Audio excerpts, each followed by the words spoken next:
여러분 안녕하십니까. 소종섭의 백브리핑입니다. 이슈의 핵심, 이슈의 이면을 쉽게 해설해드리는 그러한 시간입니다. 오늘은 노상원 전 정보사령관과 관련해서 발견됐다는 노상원 수첩에 대해서 좀 말씀드리려고 합니다. 이 전국의 핵폭풍으로 부상을 하고 있습니다. 그 이유는 이 수첩에 적혀있는 내용 때문입니다. 이 노상원 수첩, 이 수첩은 지난 15일 날 노 전 사령관이 긴급 체포되는 과정에서 수사당국이 확보를 했습니다. 그 경기도 안산에 있다는 이 노 전 사령관이 공동으로 운영했다는 그 점집 있지 않습니까? 거기에서 이 수첩을 확보를 한 겁니다. 한 크기가 손바닥 정도 크기의 페이지가 60에서 70페이지 정도 되는 그런 수첩이라고 합니다. 문제는 이 수첩에 적혀 있는 내용들이 하나하나가 상당히 그 파괴력이 큰 그런 내용이기 때문에 이것이 앞으로 이제 그 실체가 밝혀질 경우에 전국에 핵폭탄이 될 수 있다. 이런 얘기가 지금 나오는 겁니다. 일단 그 수첩에 좀 적혀 있는 단어들을 한번 보겠습니다. 국회 봉쇄, 언론인, 종교인, 노조, 판사, 공무원 이렇게 적혀 있고 수거 대상이라는 그런 표현도 있습니다. 수거 대상이라는 게 쓰레기 분리수거 하듯이 대상이 된 사람들을 체포하는 그런 것을 의미를 하는 거죠.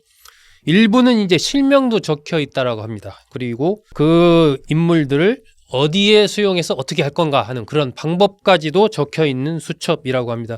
이게 지금 전부가 공개된 게 아니고 일부만 공개가 됐습니다. 일부 공개됐는데도 이제 상당히 좀 파장이 큰 지금 상황입니다. 이 우종수 국가수사본부 본부장이 이제 어제 국회 행정안전위원회의 전체회의에 출석해서 거기서 얘기를 한 내용입니다. 대체적으로 이제 민주당 윤건영 의원이 이러이러한 정치인, 언론인, 종교인 이런 거 수거 대상이라고 이렇게 이야기가 돼 있는데 맞느냐 이렇게 물어보니까 우종수 본부장이 사실에 부합한다 이렇게 그것을 인정을 했습니다.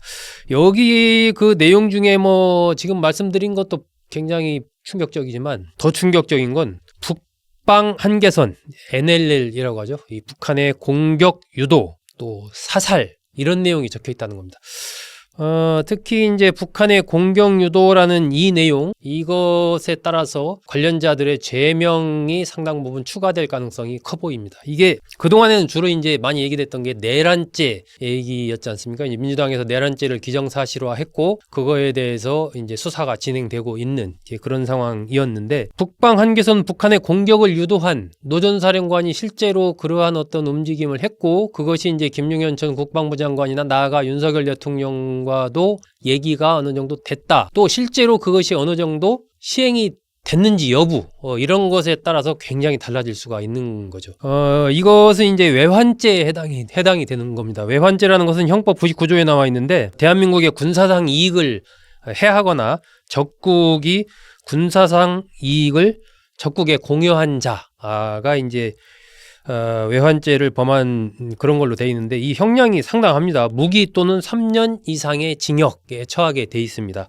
그 미수에 그쳤다고 해도 그것도 상당합니다. 예비 음모 선동 선전했을 경우에 2년 이상 징역에 처하게 돼 있습니다. 대통령이 되면 형법상 내란이나 외환의 죄를 범한 경우 외에는 형사상 소출을 받지 않는다. 이렇게 돼 있지 않습니까? 그만큼 내란죄와 함께 이 외환죄도 상당히 이제 중요한 중대 범죄에 들어가는데 지금 내란죄 부분에 대해서는 국회에 군을 투입한 이런 거 등으로 해서 수사가 진행되고 있는데 이번에 이 이른바 노상원 수첩에 북방 한계선 북한의 공격 유도 이 부분이 나왔기 때문에 이것이 어느 정도 향후에 이제 밝혀진다면 외환죄가 추가될 가능성이 상당히 커진 거죠. 이와 관련해서 이제 좀 주목되는 게 기억하실 텐데 지난 그 북한에서 무인기를 남한이 침투시켰다라고 한번 얘기한 적이 있지 않습니까? 이게 10월 11일입니다. 북한에서 10월 3일, 10월 9일, 10월 10일 심야에 무인기를 침투시켜서 전단을 살포했다라고 이게 이제 우리 쪽에서 했다, 남측에서 했다 이렇게 이제 북한에서 주장을 했거든요. 그 당시 군에서는 그건 북한의 일방적 주장이다. 우리랑 관계없다. 이런 입장을 가지고 있었죠. 북한이 그 이후에 다시 또 좀 발표를 했습니다.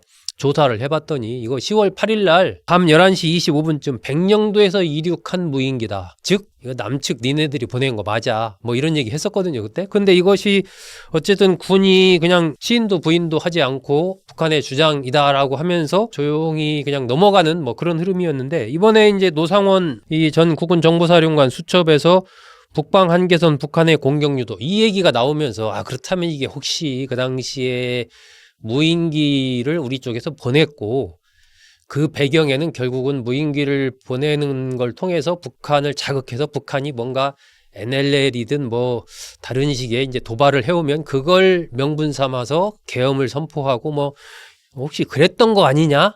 이런 의심을 할 만한 그런 상황이 된 거죠. 이 부분은 조사를 해야 됩니다. 과연 이 북방 한계선 북한의 공격 유도라는 것이 그냥 어떤 맥락에서 노 전 사령관이 메모를 한 것인지, 그리고 메모를 했다면 그게 본인 혼자의 메모인 것인지, 김용현 전 장관 등과의 어떤 대화 속에서 이 메모를 한 건지, 나아가서 윤석열 대통령과는 또 관계가 있는지 없는지 뭐 이런 것에 대해서 조사가 이루어져야 되겠죠. 일단은 어쨌든 노 전 사령관의 수첩에서 이 내용이 나왔다라는 자체가 상당히 좀 지금 충격을 주고 있는 겁니다. 근데 여기에서는 그냥 이런저런 메모만 나온 게 아니고요. 메모를 넘어서는 그런 내용도 좀 나왔습니다. 아마 기억하실 텐데 지난 12월 1일 그리고 12월 3일, 12월 3일은 그 윤 대통령이 계엄을 선포한 그날이지 않습니까? 이 양일간에 걸쳐서 그 이른바 경기도 안산의 그 햄버거 패스트푸드점에서 노 전 사령관이 전현직 군 관계자들을 만났다라는 내용이 이미 보도가 됐습니다. 거기에서 이제 관련돼서 얘기된 부분들도 이 수첩과 좀 관련이 있다, 이런 보도가 계속 나오고 있습니다. 당시 회동에서 수사 2단을 꾸리는 문제를 얘기를 했거든요. 이것은 노 전 사령관이 그 당시 있었던 군 현직 관계자들의 그 현직 군의 개선 라인과 다른, 그러니까 노 전 사령관을 중심으로 해서 움직이는 또 다른 일종의 사조직 비슷한 군의 그 지휘 체계 속에서의 새로운 조직을 하나 만든 겁니다. 이게 이제 수사 2단이라고 이제 불리는 건데, 그 규모가 한 60명 정도였고, 상당히 이제 그 60명도 좀 상당히 힘도 세고 민첩한 명령에 그냥 바로바로 따를 수 있는 그런 인물들로 좀 60명 정도를 꾸렸고, 그 60명을 3개의 부로 이렇게 나누고, 각 부의 지휘관들은 또 관련된 이 이른바 수사 2단 속에 속한 한 중령급, 대령급 그 지휘관들로 편제까지 어느 정도 마친 60명이 단순한 숫자만 한 게 아니라 그 60명을 누구로 할 거냐, 그 구성까지도 다 저기를 하고 그걸 지휘하는 지휘관까지도 어느 정도 다 그걸 만든 그러한 문건, 인사 발령 문건, 이것도 이번에 이제 수사당국이 확보를 했습니다. 이것은 이제 김용현 전 장관이 노 전 사령관에게 줬다라고 지금 그렇게 알려져 있고, 이 수사 2단 60명으로 구성된 정예 부대의 인물들로 구성된 이 수사 2단의 최우선 임무, 계엄이 선포가 되면 최우선 임무는 선관위 장악이다. 선관위를 장악하는 거다. 그렇게까지 지금 어느 정도 보도가 돼 있는 그런 상황입니다. 현재 노 전 사령관은 뭐 이런 부분에 대해서 어떤 이렇다 저렇다 말을 하고 있지 않은 그런 상황입니다. 경찰 특별수사단이 노 전 사령관을 오늘 오전에 서울 서부경찰서 지하에서 이제 검찰로 넘기기 위해서 노 전 사령관을 호송차에 태웠는데, 그 과정에서 기자들이 이제 따라붙어 가지고 좀 질문을 했습니다. 수첩에 사살이라고 써 있는데 그 누구를 사살하려고 했던 것입니까? 뭐 적은 메모, 누구랑 상의해서 메모를 적은 겁니까? 이런 질문들, 또 NLL 북한 공격유도 이것은 어떻게 그걸 하려고 했던 거냐, 또 윤 대통령과 이런 부분에 대해서 소통을 했느냐 등등등 뭐 굉장히 많은 질문을 당시에 기자들이 이 노 전 사령관에게 던졌습니다. 사안이 워낙 사안이니만큼 이게 뭐 간단한 일이 아니지 않습니까? 사살이라든지 국회 봉쇄, 북방 한계선 북한의 공격 유도, 정치인, 판사, 뭐 언론인 등에 대한 수거, 대상 이런 용어 하나하나가 뭐 섬뜩하기도 하고 사실은 이게 상상되는 어떤 내용이지 상상을 해보면 엄청난 사안이기 때문에 기자들이 많은 걸 물었습니다. 그런데 노 전 사령관은 이런 질문에 대해서 답변을 하나도 하지 않고 그냥 묵묵부답 이렇게 하면서 호송차에 탔습니다. 현재 상태로 본다면 어쨌든 노 전 사령관의 이 수첩 일부는 뭐 좀 실행된 것도 있지 않냐 이렇게 볼 수 있는 부분이 있는 거죠. 예를 들면 국회 봉쇄 이런 부분은 뭐 다들 TV를 통해서 보셨겠지만 어느 정도 가시화하려고 했었고 실제로 계엄군이 투입을 했었으니까요. 또 그 이제 뭐 특전사령관이라든지 뭐 그 국정원 1차장이라든지 방첩사령관이라든지 이 조사 과정에서 또 경찰청장도 그런 얘기 했었죠. 대통령이 주요 정치인들의 체포를 뭐 지시했다. 뭐 이번 기회에 싹 잡아들여 뭐 이런 언급을 대통령이 했다. 등등등으로 미뤄본다면 이 노상원 수첩의 일부는 우리가 어느 정도 좀 추측을 할 수 있지 않나. 나머지 부분도 계엄이 성공했으면 그렇게 진행하려고 했던 그런 어떤 시나리오가 있었던 것 아니냐.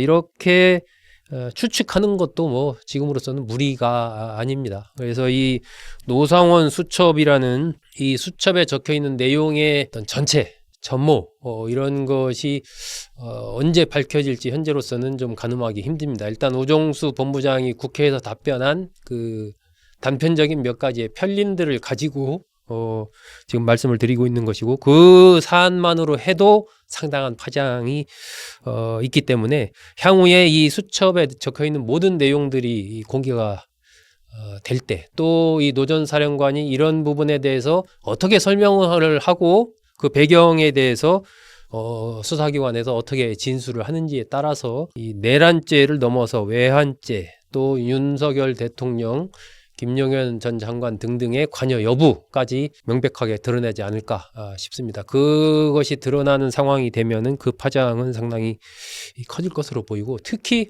이 북한의 공격 유도 이 부분에 대해서는 정말 상당한 충격들이 좀 더 커지지 않을까 하는 생각이 듭니다. 일단은 명명백백하게 이 사실관계와 그 배경 이런 것에 대한 수사당국의 엄정한 수사가 좀 필요해 보이는 그런 시점입니다. 네, 소정섭의 백브리핑 오늘은 이 노상원 수첩, 노상원 전 정보사령관이 자신의 수첩에 기록한 내용들, 사살, 수거대상, 정치인, 언론인, 판사 등등 그리고 북방 한계선 북한의 공격 유도 단어를 적은 배경 그리고 그것이 현재 정치권 안팎에 주고 있는 충격 그리고 향후에 그렇다면은 이런 부분이 어떻게 펼쳐질 것인가 하는 측면에서 이 노상원 수첩이라는 그 포인트에 좀 주목해서 말씀드려 봤습니다. 네, 여러분 잘 들어주셔서 고맙습니다.